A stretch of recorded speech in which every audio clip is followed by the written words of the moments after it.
Look at the weather. It's beautiful here. Non-stop rain. Oh, man, it is a blazer out there.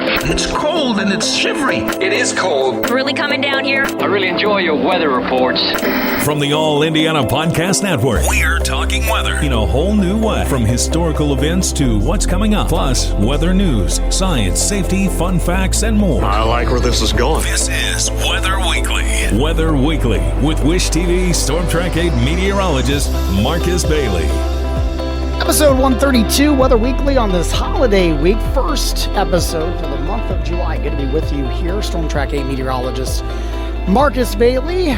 Hopefully you're going to get some relaxing time, whether you're extending your weekend here or you're just kind of getting some intermittent days off with this holiday coming up. Hopefully it is an enjoyable one for you. Boy, it has been active the last week plus, right? Dating back to the previous Sunday when we had the tornadoes that came through, and then the derecho that rolled through here on Thursday.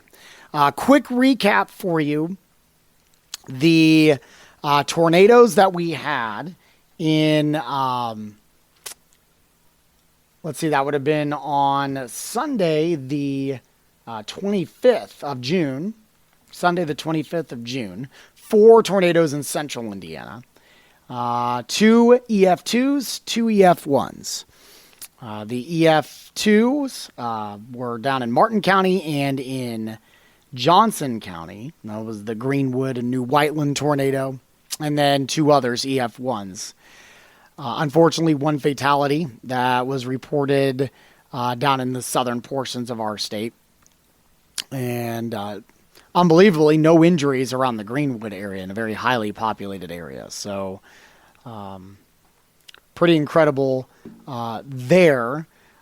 Also, the derecho that ended up happening. And if you want to check out, our meteorologist Ryan Morse actually wrote an article about this on wishtv.com.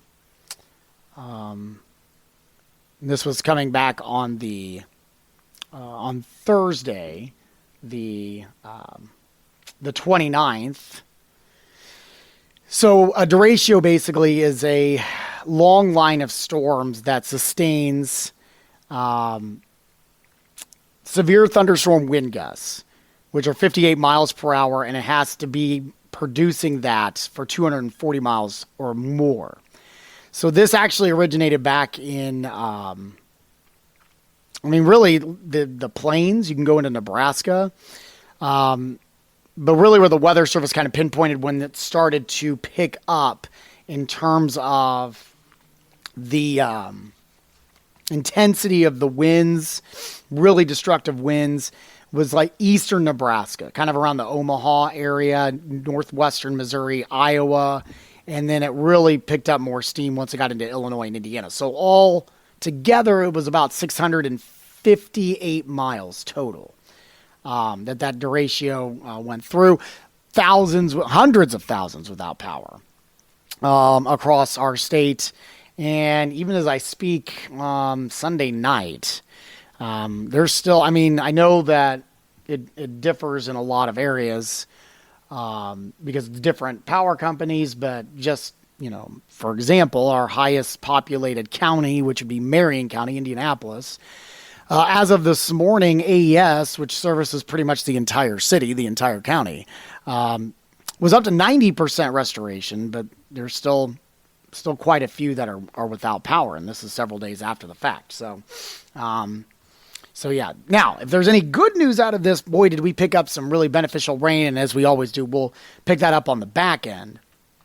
But we did get upgraded on the drought monitor. That was updated on Thursday. Now, obviously, it didn't take into account the rains that we had from the derecho, which, at least in my house, it wasn't a whole lot. And the rains, obviously, that we picked up this weekend, which was a decent amount. But much of central and western Indiana now in a severe drought. So some of the rains that we picked up over the last few days should help a little bit, but not a drought buster. All right. So can we get some more rain coming in here? That's going to be the $1 million question, and will rain on any of your holiday plans? We'll talk about that next here on Weather Week. All right, let's look ahead to the week, the holiday week here of July 3rd, 2023. We'll begin with Monday. Muggy day, warm, maybe a spotty shower or thunderstorm. I don't see this being a widespread thing. This is going to be more of kind of a summer type of pattern, unlike what we've had the past couple of days, where we've had kind of these waves of energies that have rode along the ridge. We call them ridge riders, ridge runners, however you want to call it, ring of fire setup. This is just, it's going to be a very warm day, and with the fuel of the heating of the day, you could get a few pop-up storms. Don't cancel any plans. We'll go with a high of around 85 for your Monday on the 3rd. As we go into Monday night, mainly clear, quiet, comfortable, low of 65. Not bad. Independence Day, July 4th on Tuesday. Nice start in the morning. It is going to be a hot day. It's going to be a little on the muggy side. I do think we are dry for any fireworks festivities, whether it's personal or going to a bigger show in any of the municipalities around the state. I think you're good. You'll finish with a high of 89, very light winds and dry. Going to be a warm and muggy overnight heading into Tuesday night, clear, quiet, and a low down to 69. Wednesday then, the 5th, heading back to work. Again, maybe a spotty shower or thunderstorm late in the afternoon. Otherwise, it's hot and humid. Wednesday's high around 90. Wednesday night, again, a few showers and storms, muggy, a low of 70. Thursday, we go for the 6th here. May start to see some better chances for rain. I can see a couple of the models coming together there that more widespread showers and thunderstorms by late morning into the afternoon. Otherwise, temperatures seasonable, and it will be muggy Thursday with a high of 85. Thursday night, again, maybe a chance of showers or storms before midnight. And then I think we quiet down overnight. It will be cooler, a low of 62. Friday, a spotty rain chance. Otherwise, it's actually going to be comfortable. Partly cloudy, high of 82. Heading into Saturday. Saturday is let me double check the date here. Saturday is the 8th. We are partly cloudy and just a scattered thunderstorm chance, a high of 83. And Sunday, to round things out, a scattered storm chance, otherwise partly cloudy, a high of 82. So long term, not super hot. We'll call it seasonable for this time of year. And we have several rain opportunities to speak of. So not a bad thing. Let's talk rainfall potential over the next 7 days. It's not super high. About a half an inch of rainfall statewide, maybe slightly higher amounts in northwestern and southwestern Indiana, where you could be closer to 1 inch of rain. Some big rain numbers potentially out toward Arkansas and Missouri, parts of Iowa and the Central Plains. So it doesn't look like we're going to be seeing any significant heavy rain. Bad news, because we do need some more rain, even though we've had some pretty good pockets of rain here over the last week. We're going to check up on some of those numbers. We'll have a recap of the month of June as well. And we'll look at the 8 to 14 day outlook. That's all coming up next year on Weather Week. All right, quick recap here. Month of June, there's a preliminary climate summary. No surprises here. We actually tied for the 66th coolest June on record in Indianapolis. More impressive, and again, no shock here. The 12th driest June on record. Not good. We picked up 1.41 inches, and we barely got that. Thanks to some of that severe weather that we had, a couple rounds of it. You had the severe weather on that Sunday when we had the tornadoes, and then obviously the derecho where we had on the 29th. So did get at least a little bit of rain, and so that helped the cause, but we still finished 3.5 inches below where we should be for this time of year. So not a good situation there. We did mention that we are, again, in a severe drought across, across much of central and western Indiana.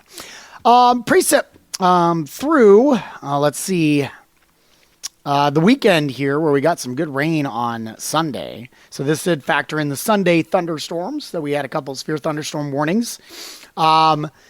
picking up now already for the month about 1.5 inches at the airport.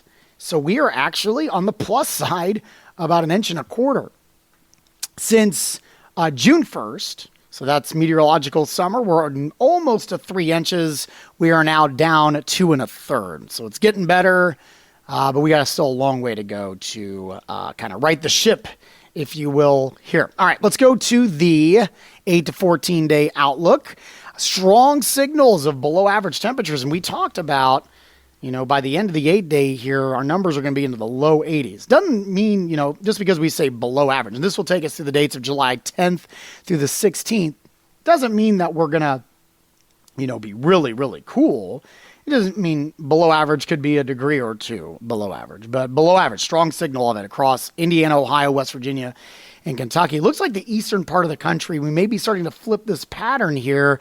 I wouldn't call it a strong signal, but there is a positive signal that we could see above average precipitation over the next 2 weeks.